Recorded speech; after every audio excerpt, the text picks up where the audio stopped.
Oke, 1, 2, 3. Assalamualaikum warahmatullahi wabarakatuh. Salam gaspol, kembali lagi bersama saya Aji Fadil Hidayatullah. Sudah ada di samping saya sahabat atau Mas Pras. Apa kabar Mas? Sehat selalu? Harus sehat. Harus sehat. Pada kesempatan kali ini kita akan berdiskusi sedang ramai, sedang viral atau viral di hajat sosial media, di lingkungan sekitar kita, di lingkungan masyarakat ataupun di sekitar teman-teman semua pada penonton kali ini, soal tentang baliho capres pro. Kita akan membahas soal pro dan kontra baliho capres.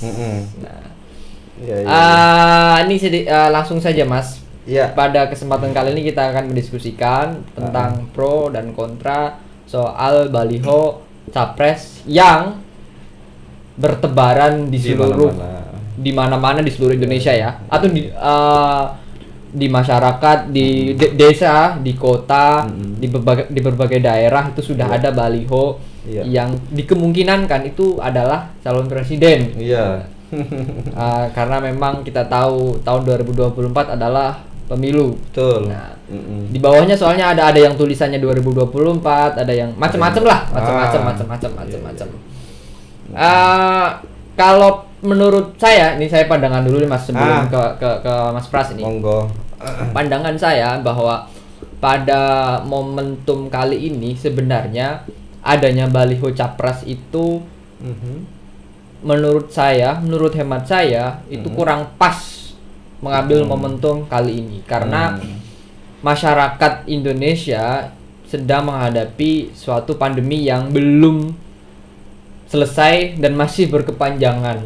Diperpanjang lagi PPKM-nya. PPKM juga diperpanjang lagi. Jadi sampai level berapa kira-kira? Tahu nanti sampai level berapa? Ada level 4. Ini soal sudah kayak seblak atau makanan-makanan ringan aja ada beberapa macam level. Tapi yang pasti bahwa adanya baliho ini saya rasa kurang pas momentumnya, walaupun diindikasikan belum tentu beliau-beliau semua adalah seorang yang akan diusungkan menjadi calon presiden, tapi dengan adanya baliho dengan orang politik pastinya masyarakat menilai, saya juga menilai bahwa ada agenda politik di dalamnya, yaitu menghadapi pemilu tahun 2024. Salah satunya adalah pemilihan presiden. Salah satunya adalah pemilihan presiden. Ada beberapa nama yang mungkin saja sudah Mas Pras lihat ataupun dengar juga yang sudah di berbagai tempat di sisi kota, desa, bahkan di desa juga sudah ada. Itu saya kurang pas. Masyarakat itu butuh hadirnya seorang baik itu wakil rakyat, dalam hal ini adalah DPR, kemudian ataupun pembantu presiden ya. Pembantu presiden hadir di tengah-tengah masyarakat, memberikan istilahnya baik segi bantuan ataupun yang lainnya. Itu menurut saya Mas, sangat kurang pas kira-kira. Berarti kontra ya? Ya, yang pastinya saya tidak sepakat adanya baliho di beberapa daerah karena tidak cukup sedikit, tapi itu sangat banyak. Itu kalau dinominalkan misalnya itu sangat jumlah luar biasa. Oh, itu berpajak kan? Itu berbayar. Kalau di kota-kota besar mungkin berbayar, tapi kalau sudah masuk desa kan hanya pada proses pemasangan belum. Tapi tetap saja kan ada operasionalnya lah. Dicetak pakai uang kan? Ya. Kemudian bambu juga pakai uang. Yang masang juga pakai uang. Butuh tenaga untuk operasional. Apalagi kalau yang berbayar ya. Ya, itu belum lagi berbayar lagi setiap bulannya berapa puluh juta satu kali pasang. Nah, itu yang menurut saya tidak pas pada momentum kali ini. Walaupun ada yang pernah mengatakan itu bukan dari kantong secara pribadi langsung oleh nama tersebut, tokoh tersebut gitu loh. Itu berasal dari anggota bagian dari bentuk apresiasi gitu. Kader gitu ya. Kader lah, sebagai bentuk apresiasi. Kader ya. Bukan dianggap sebagai sesuatu tujuan politik. Tapi sekali lagi, orang politik kalau sudah masang baliho, ya otomatis itu adalah agenda politik yang akan dia kerjakan, tujuan politik yang akan dia kerjakan. Nah, tujuan politik itu ya Pak tentunya ke depan adalah tahun 2024. Oh iya. Secara otomatis ya masyarakat akan menilai itu tujuannya ke sana. Itu adalah tujuannya ke sana. Di sebagian juga sudah ada yang menuliskan nama tokohnya sudah ada tahun 2024. Oh, iya, Sangat iya. jelas bahwa itu tujuan politiknya. Itu kurang pas ya, karena kita masih dalam situasi pandemi. Presiden Jokowi pernah mengatakan bahwa setiap pejabat ataupun setiap wakil rakyat harus memiliki sense of crisis atau rasa krisis di tengah situasi pandemi ini. Sama-sama kita menghadapi situasi pandemi, sama-sama kita menghadapi suatu keadaan krisis dalam kehidupan yang di suatu yang tidak normal kali ini. Tentunya tidak semestinya tujuan politik tahun 2024 sudah dimulai sekarang yang masih berkepanjangan. Masyarakat juga masih membutuhkan uluran tangan baik dari pejabat ataupun pejabat negara ataupun wakil rakyat yang mewakili. Itu yang tentunya menjadi perhatian khusus bagi tokoh yang hari ini sudah banyak bertebaran. Ya, tapi tokoh yang belakangan memasang baliho, memasang spanduk begitu ya, itu kan pada umumnya tokoh-tokoh yang memang kurang populer kan, dikenal oleh masyarakat toh? Ya, sebagian boleh dikatakan kurang populer dari sisi elektabilitas, dari popularitas dan segala macam. Lalu apa salahnya gitu? Misalnya mereka ingin agar dikenal sama masyarakat, ya kan? Karena ya tadi di luar dari agenda politik 2024, meskipun tidak ditulis ya 2024, tapi tujuan utamanya kan ingin mengenalkan tokoh yang dimaksud agar dikenal sama masyarakat. Apalagi nanti kalau misalnya ada lembaga survei yang kemudian mensurvei, ini kan random ya, entah di mana dia memilih respondennya itu random agar kemudian masuk ke dalam list capres atau list tokoh yang diunggulkan untuk calon presiden 2024 kan gitu. Tapi kalau menurutku begini, belum capres ya. Begitu. Belum capres. Jadi kalau kemudian rame di media massa, kemudian rame di media sosial baliho capres, menurut saya keliru, Ji. Tapi masyarakat menganggap bahwa ketika sudah ada baliho dengan bertebarannya di mana-mana, ya otomatis bahwa target 2024 dia masuk dalam bursa calon presiden. Jadi dia ingin mencalonkan kan gitu. Jadi kalau bahasa resminya itu kan bakal calon. Kan belum dicapreskan kan? Karena KPU juga belum menerbitkan surat keputusan partai politik pendukungnya siapa, kan gitu. Kan harus ada syarat-syarat formilnya ketika dia ingin mencalonkan diri menjadi calon presiden. Jadi anggap saja itu lucu-lucuan saja begitu karena bakal capres. Tapi kemudian kalau kita berbicara tentang sense of crisis tadi, saya juga cukup setuju begitu. Dikala rakyat sedang susah karena pandemi Covid sekarang ini ya gitu ya. Itu ada meme yang sangat luar biasa. Mahasiswa kemarin bikin meme dan itu viral gitu ya. Rakyat butuh makan, bukan butuh baliho kan gitu. Itu menurutmu gimana? Ya tadi bahwa masyarakat tidak butuh hadirnya mereka dalam bentuk baliho.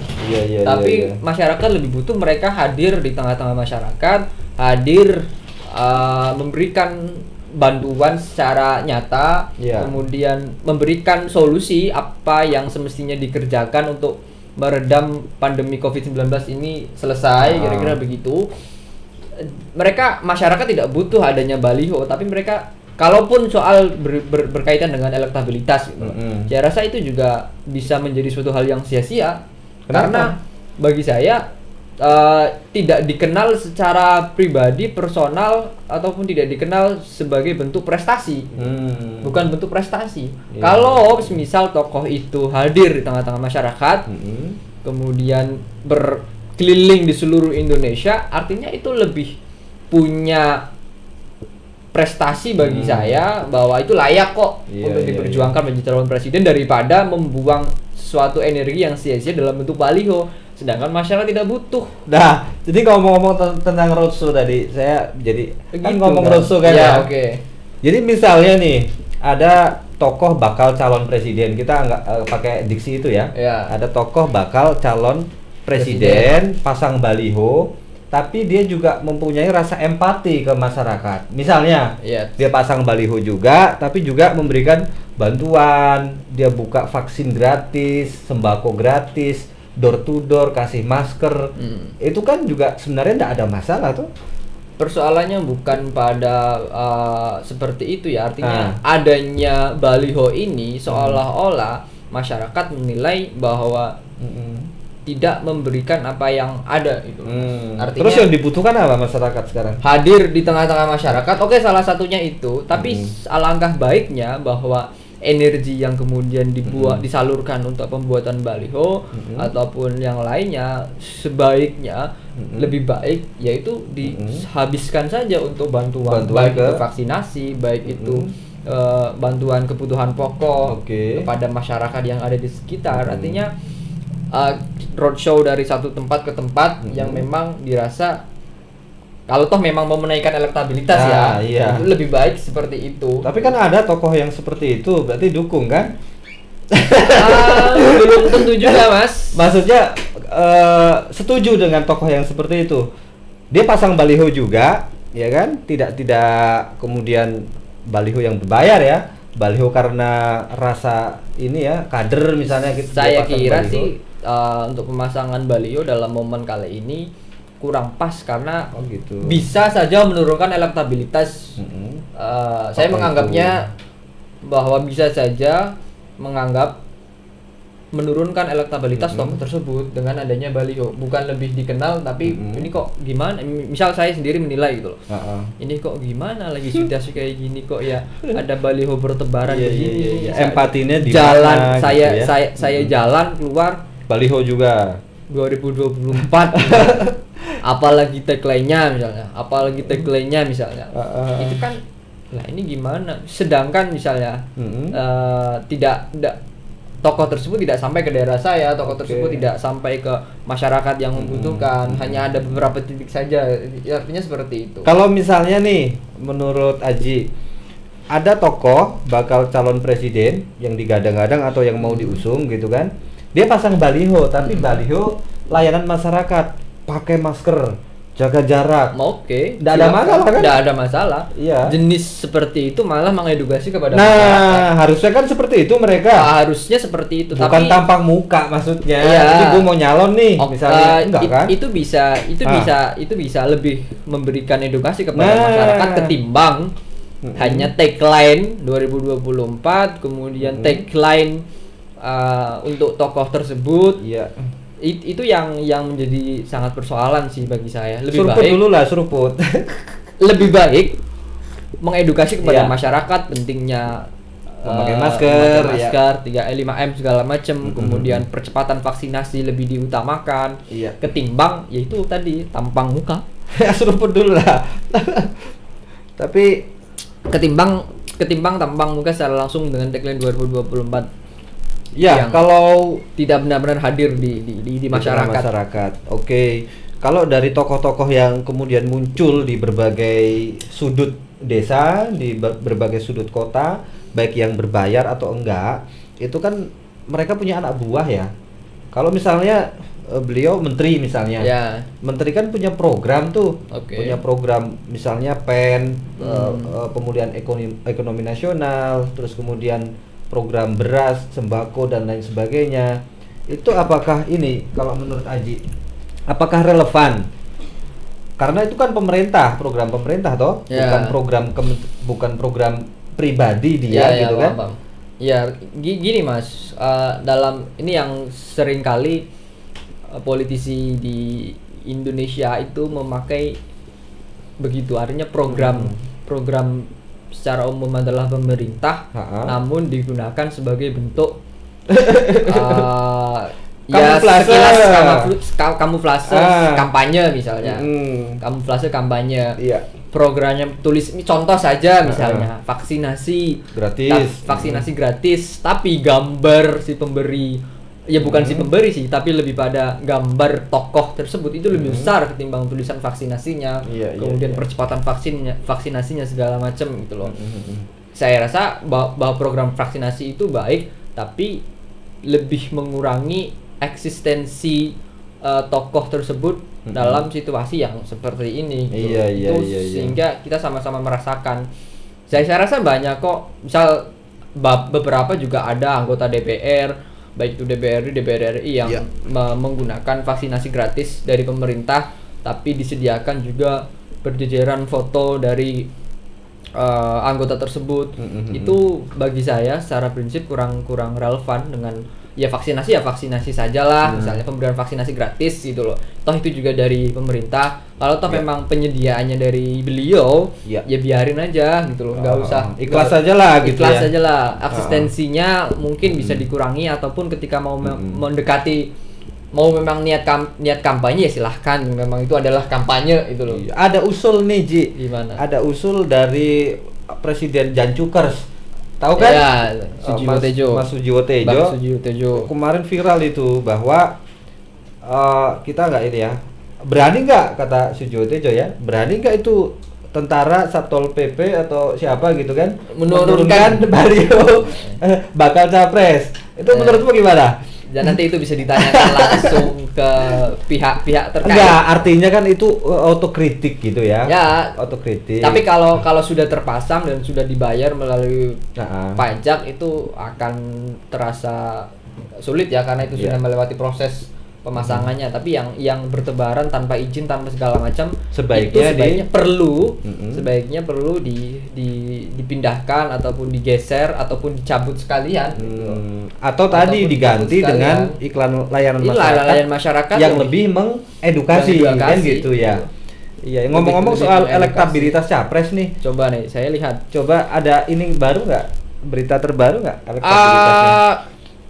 Saya lihat di beberapa media ataupun beberapa hasil-hasil elektabilitas sudah ada cukup banyak. Yang paling tinggi hari ini ya, saya boleh sebut nama ya. Itu sebut nama riset mana itu? Riset News Indonesia Research and Consulting. Iya. Elektabilitas terkait bakal calon presiden. Bakal calon presiden ada berapa nama ini? 1, 2, 3. Ada sekitar 11 nama yang ada di dalamnya yang masuk radar. Tertinggi siapa? Tertinggi 20,5% itu Ganjar Pranowo. Kemudian yang kedua masih calon presiden tahun lalu, itu Bapak Prabowo Subianto dengan 16,7%. Seterusnya itu ada Ridwan Kamil, Anies Baswedan, AHY, Sandiaga Uno, Risma Harini, Erick Thohir, Garing Ganesha, Khofifah Indar Parawansa, Puan Maharani, Erlangga Hartarto, Muldoko, Mahfud MD. Menurut saya dari segi yang saya lihat dalam research ini, hanya sedikit yang memasang baliho elektabilitasnya sangat tinggi. Siapa? Boleh sebut aja Ganjar Pranowo. Dia pasang baliho apa enggak dia? Prabowo Subianto, Ridwan Kamil, Anies Baswedan Ya karena dia kan gubernur. Tidak ada. Misalnya tidak ada baliho sampai ke kota-kota. Itu kan misalnya Pak Ganjar, beliau kan gubernur kan, kepala daerah, nggak mungkin dong dia pasang baliho gitu kan. Prabowo Subianto juga tidak memasang baliho. Oh iya ya, kalau Erlangga kan masih pejabat pemerintahan juga ya. Iya, AHY juga cukup tinggi. AHY juga bisa, Sandiaga Uno juga cukup tinggi. Yang kepala daerah yang tinggi kan semua gubernur cukup tinggi sih. Ada terus yang menghabiskan banyak, yang diduga ya menghabiskan banyak dana untuk memasang baliho, itu elektabilitasnya di angka berapa? 1,4 dan 1,3 yang hari ini saya boleh selesai sebut ya. Puan Maharani dan Erlangga Hartarto di 1,4, Erlangga Hartarto di 1,3. Masih di bawah 2% artinya kan? Masih di bawah 2,%. Itu yang memasang baliho. Selebihnya di atasnya saya tidak melihat ada baliho. Oke. Agus Harimurti Yudhoyono mungkin sudah berapa, di angka berapa? 5,8%. 5,8%. Itu kan udah mulai dari dulu kan kalau AHY kan? Ini yang kalau yang baru-baru kan Puan sama Erlangga Hartarto. Kalau AHY oke lah, kita sudah sering lihat baliho beliau kan yang siap gitu kan. Tapi kalau yang dua orang itu Puan Maharani sama Erlangga kan baru-baru saja nih menjadi viral kan gitu. Bahkan kalau ngelihat di channel YouTube-nya Eko Kuntadi itu luar biasa. Waduh, kritiknya sangat satir. Karena satu, apa ya? Ya saya nggak atau kita nggak ingin seperti itu ya, gaspol ya. Mungkin bisa nonton sendirilah di channel Cokro TV gitu. Tapi artinya tadi sebenarnya didapatkan satu kesimpulan kalau menurutku. Satu, silahkan pasang baliho tapi yang lebih edukatif ya.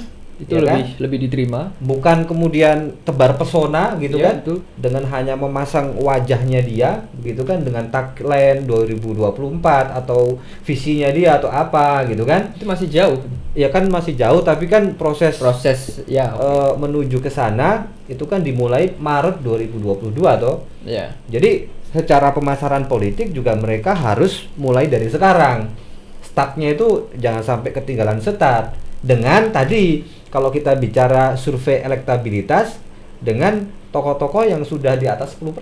Yeah. Nah kan maksudnya untuk memasang baliho itu salah satunya untuk mengejar misalnya ya 7%, 8% gitu kan, hampir bisa menyamai tokoh-tokoh yang memang sudah tinggi elektabilitasnya. Kan tujuannya ke situ sebenarnya. Yeah. Cuma strategi dan cara pemasaran politiknya yang memang harus dibenahi. Strateginya bagaimana ya?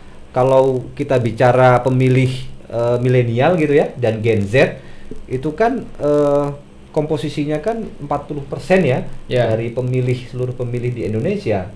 Jadi akan lebih baik juga bagaimana bakal calon presiden itu membuat kampanye-kampanye yang menarik, program yang menarik untuk kalangan milenial dan Gen Z.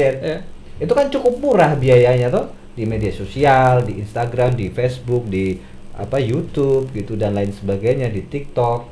Saya kira itu akan jauh lebih efektif. Menurutmu gimana? Kalau dalam menaikkan elektabilitas, banyak platform media yang bisa dimanfaatkan oleh tokoh-tokoh yang ingin mencalonkan diri sebagai presiden.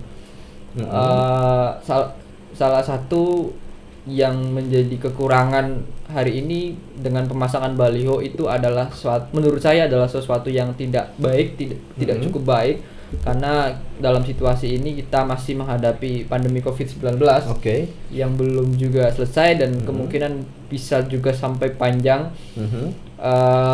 Sama-sama menghadapi sense of crisis itu yang harus kita miliki bersama.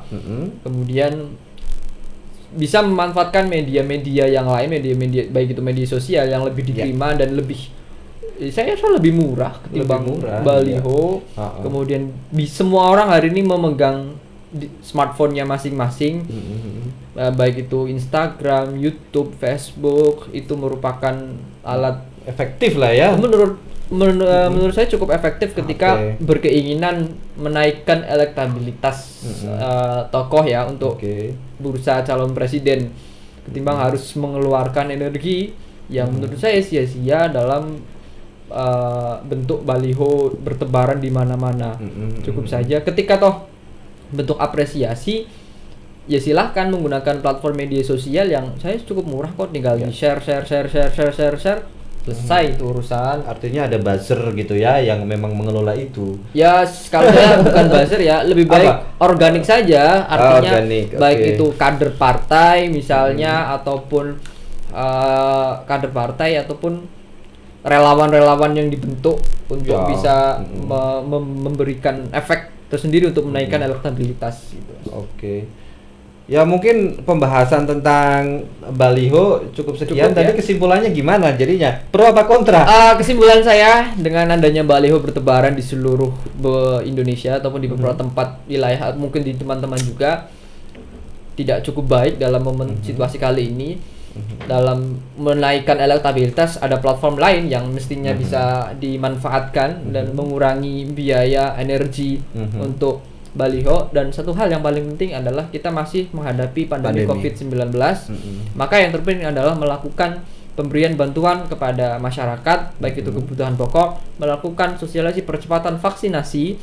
Kemudian yang terakhir adalah tetap menggunakan masker, mencuci tangan, hand sanitizer, menjaga jarak.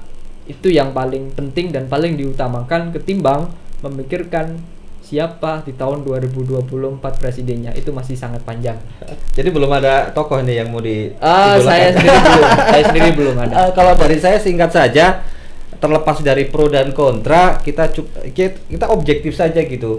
Silahkan Anda para bakal capres ini ya mengenalkan diri ke masyarakat melalui berbagai platform tadi, mau baliho mau apa gitu ya. Tapi juga ingat bahwa harus ada empati. Harus ada empati ke masyarakat yang saat ini sudah cuek sebenarnya. Dengan baliho kayak gitu kan berguna nggak? Enggak kan? Enggak juga. Mereka agak tanda kutip cuek. Cuek. Karena yang utama dibutuhkan adalah bagaimana bisa bangkit dari pandemi ini. Itu yang paling penting. Oke. Itu saja sahabat. Terima kasih pada kesempatan kali ini. Salam gaspol. Sampai ketemu lagi. Assalamualaikum warahmatullahi wabarakatuh. Waalaikumsalam warahmatullahi wabarakatuh.